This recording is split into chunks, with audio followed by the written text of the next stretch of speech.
People who like Andrew Tate. Why? 1. Why not? I have mostly the same beliefs and view on the world as him. Besides all the caught up out of context misogynistic crap, he really explains the world as what it is.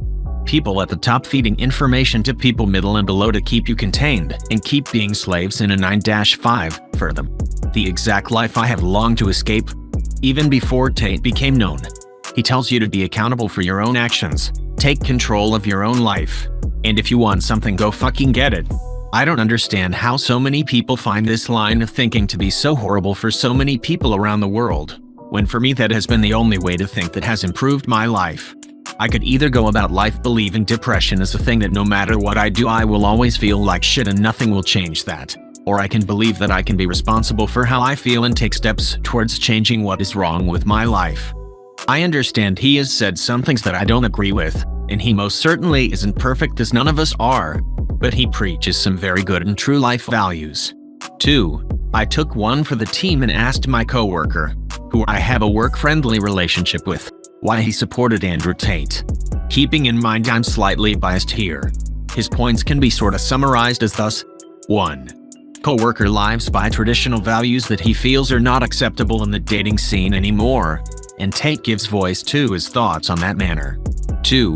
He likes people who liberals seem to hate because he feels personally wronged by liberal policies and people. 3. He enjoys the lifestyle that Tate pushed online and wants to eventually live the same way. 4. He only likes Tate for specific things and never once looked further than what I wanted to hear. 5. He thinks that Tate being silenced is a violation of his rights to free speech. I ended my investigation here, since lunch is only an hour, and I need to hit up a vending machine real quick before my meetings. 90% of these comments gonna be from people who don't like or aren't followers of Andrew Tate edit. 99.99%. 3. It's like every other person. Everyone has some good wisdom to share with others. He says a lot of good advice to men and women. A lot of what he says is a breath of fresh air, because it is stuff we all know and think, but with society right now you can't say, because society right now is full of vitriol and lashes out with labeling you.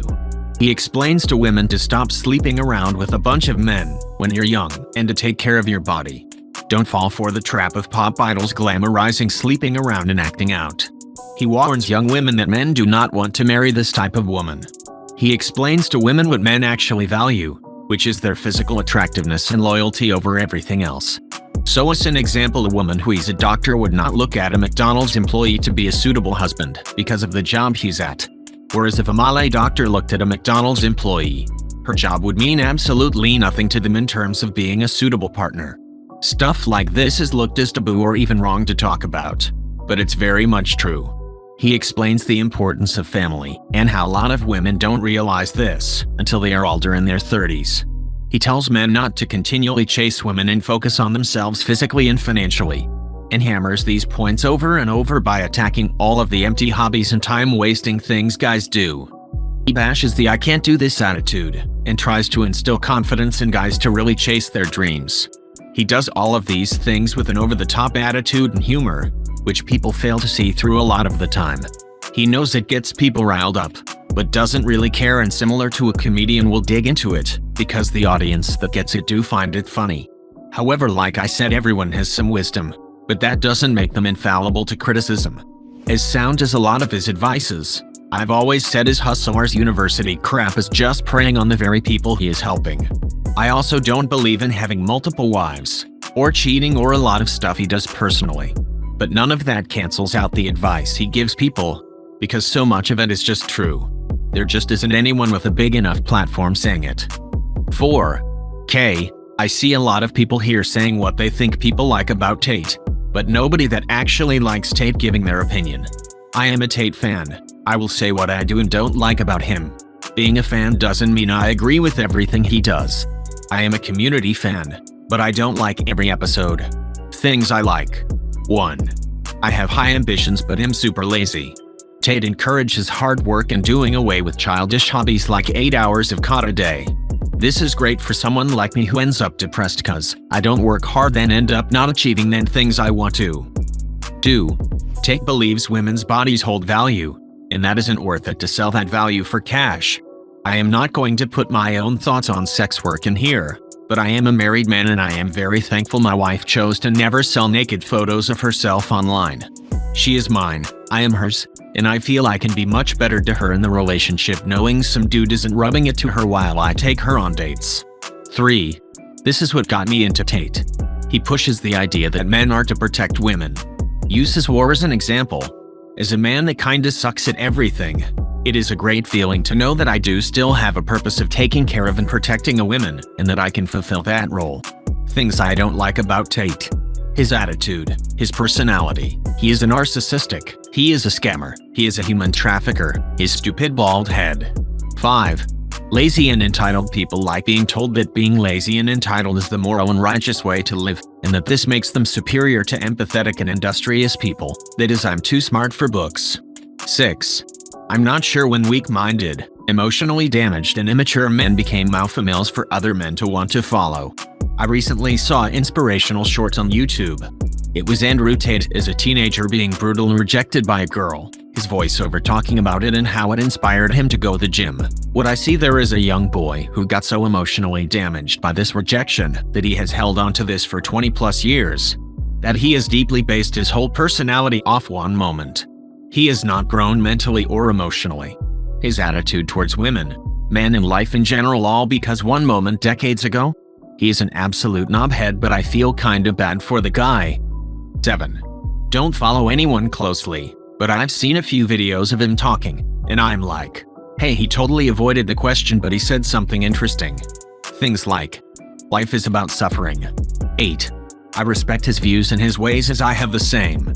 He tell it like it is, straight up, realistic, no beating around the bush and no sugarcoating. A lot of it is true and majority of the people can't handle the truth. They interpret it as rude, toxic, and impolite. People nowadays are sensitive, very sensitive. Everything offends them, and so you will find the people who hate him all have this in common. 9.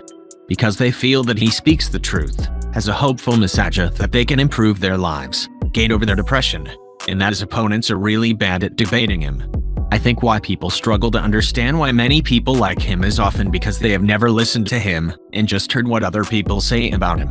Here is a decent interview with him, where Piers throws argument after argument at him and he remains calm, has comebacks and is very quick at coming up with articulate responses to the arguments.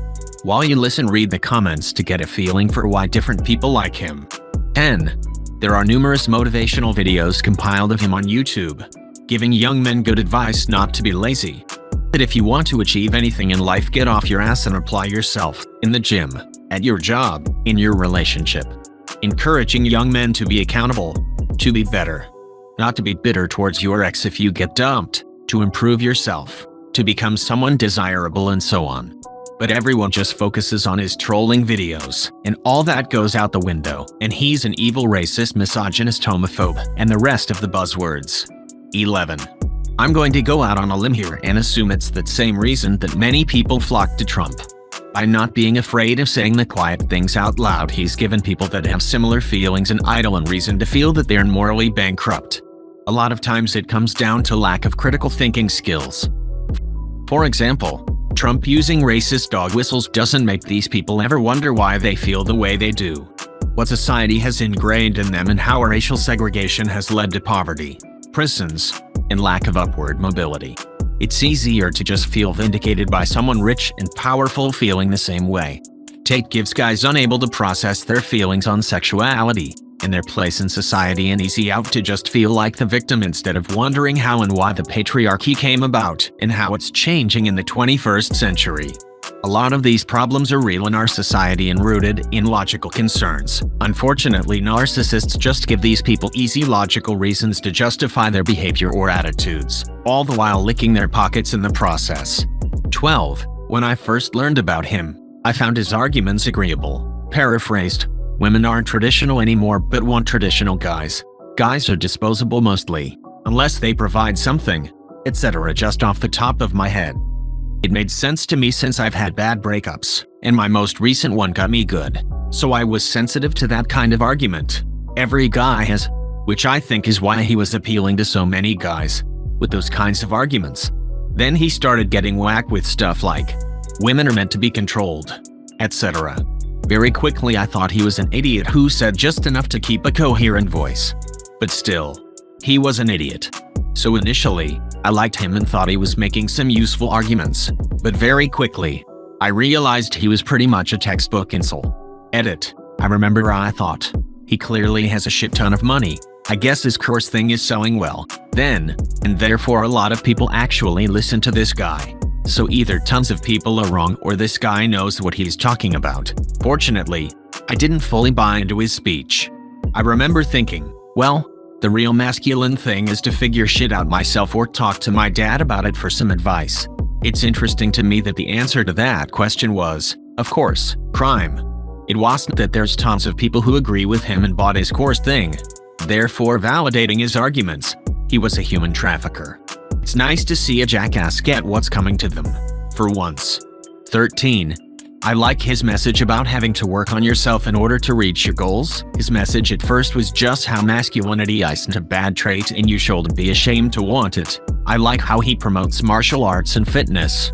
And when he allegedly got cancelled by social media, that made many people question why his thoughts in particular were deemed so controversial to warrant a ban, which for the most part were just old macho man views that most old folks would share.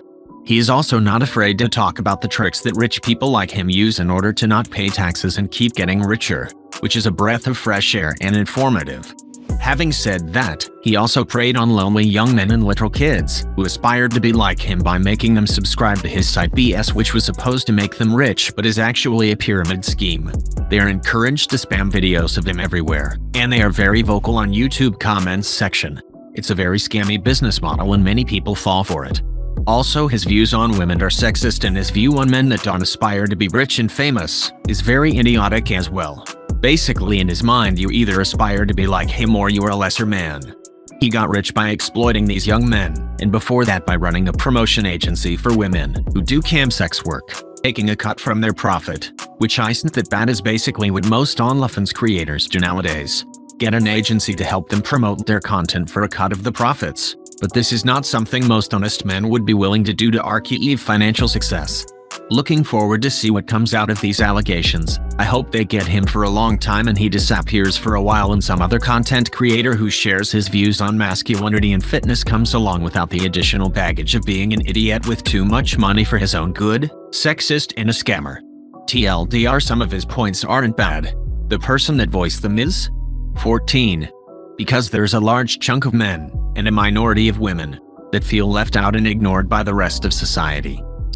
So they start by dipping their toes in these ideas, until they fall further down the rabbit hole.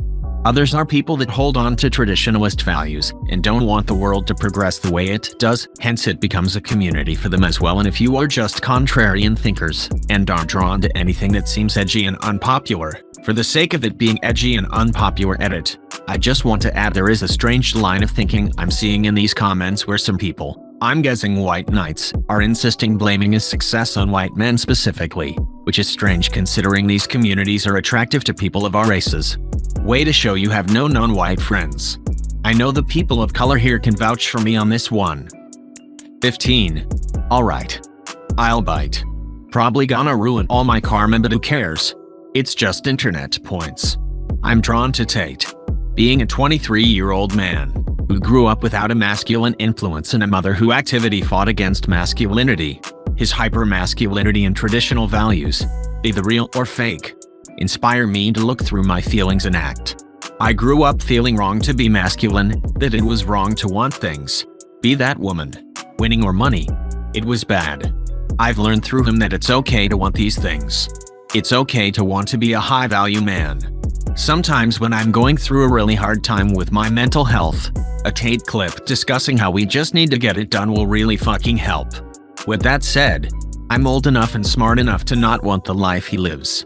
The man is 36, lives with his brother, can't hold a monogamous relationship, still craves cash and outside validation. His ideas on women are so far away from a secure man, he would like a woman who doesn't challenge him.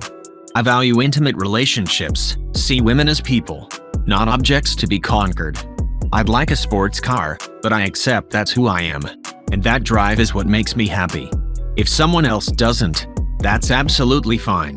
Now, With all this stuff, I have been raised to question mainstream media. Tate, like many influencers these days, is an incredible marketer. This has bolstered his popularity yet again. If you can see into that, you'll see that this isn't actually the worst thing for him. If strong, real evidence comes out, yeah, you're right. He's done.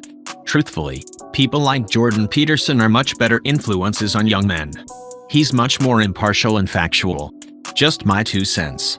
I do not support his pyramid scheming or trafficking.